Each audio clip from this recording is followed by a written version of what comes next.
పడ్డారు. లేకలాగా ఇప్పుడు పవన్ కళ్యాణ్ గారు వచ్చారు, మనలో ఒక దమ్మున్నాడు.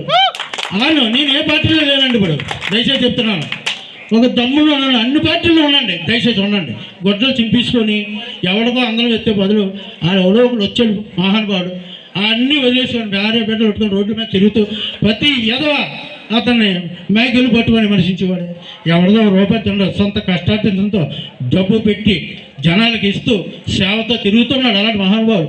అవకాశం వస్తే అందరూ కూడా మానవుడికి ఏ కులవాడు నిలబడియండి, సీఎం అతను అవుతాడంటే వాడికి సాయం చేయండి దయచేసి. ఈ యొక్క కోరిక మన్నించి ఒకవేళ తప్పుంటే క్షమించండి. మనవాడు సీఎం అవుతాడంటే మీరు తప్పనిసరిగా ఏ కులం నిలబడండి, మన కులం ఓట్లు వేద్దాం. ఎంతమంది వేయలేదా? సీఎంలు చేయలేదా? అందరూ సీఎంలు చేసాం, ఒక్క సీఎం అయ్యాడండి మనవాడు. రెడ్డిలు 6-7 మంది అయ్యారు, చౌదరీలు 2-3 అయ్యారు.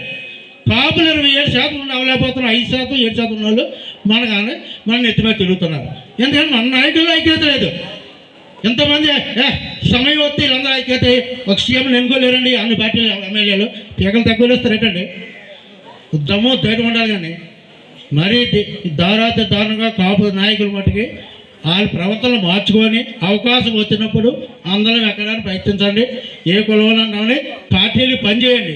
గొడ్డలు చింపించుకునేది కాదు, కొట్టేసుకొని కేసులే తీసుకోవడం కాదు. ముందు మీ పదవులు ఏంటి ఇస్తారో తీసుకోండి. ముందు మీకు పదవి ఇస్తేనే ఆ ఎదలకు ఎవరికైనా పనిచేయండి, లేదంటే అవసరం లేదు. ఈ ఎదరాజకీయాలు ఏంటి? కులం కోసం ఇలా మీటింగులు పెట్టి కులం కోసం ఏదైనా కొంచెం సాయం చేయండి, ₹1 పెట్టి కొద్ది పేరన్న ఉంటుంది దయచేసి. ఓకే, ఈ అవకాశం పెద్దలందరూ నమస్కారం. Thank you very much. Thank you sir.